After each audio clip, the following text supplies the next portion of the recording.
It's interesting. I sometimes go into people's houses, and it's always kind of nice when you see that they have a product that you've designed or worked on in their house. You may have never heard Fred Bould's name, but if you're into gadgets, there's a good chance you own or have at least used one that he's designed. Bould Design, the small Silicon Valley-based studio Bould founded and directs, is responsible for the look of devices from widely popular brands like Roku, Hunter Douglas, GoPro, Nest, Logitech, and more. With Logitech's devices responsible for bringing Bould, who started in the tabletop and giftware industry, over to consumer electronics in the early 2000s. Slim Devices made a network music player that was, from a technical standpoint, at the very, very top. But it was ugly. Their board members said, you need to hire an industrial designer. Eventually they found their way to me, and we relaunched their product. The redesign single-handedly tripled or quadrupled their sales pretty much overnight. About a year later, they were bought by Logitech. For me, that was a really great story about the power of design. The most famous Bould Design gadgets are probably the Roku smart TV boxes and remotes, which have sold in the tens of millions. Bould took over the design of the brand 10 years ago, at which time the iconic purple tag was born.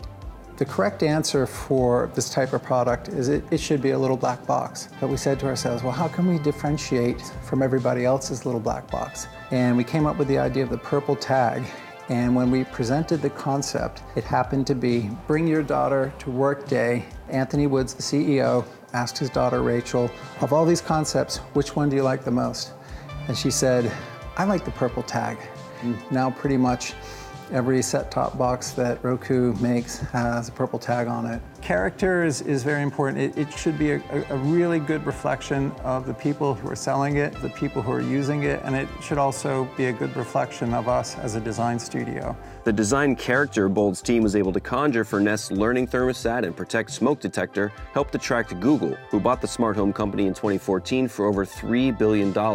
Being chosen to design for other brands means Bould's name doesn't make it to the front of the product, and it's never been publicly praised as well as someone like Apple's Johnny Ive, known for spearheading the design of the iPod and iPhone.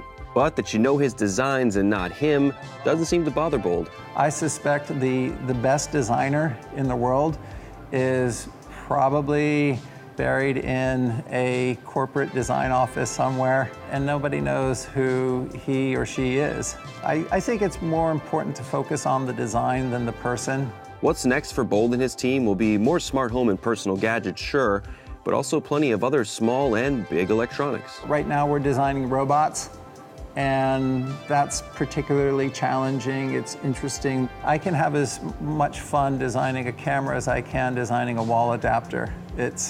There's opportunity everywhere to make things more useful, more functional, to bring joy to the experience.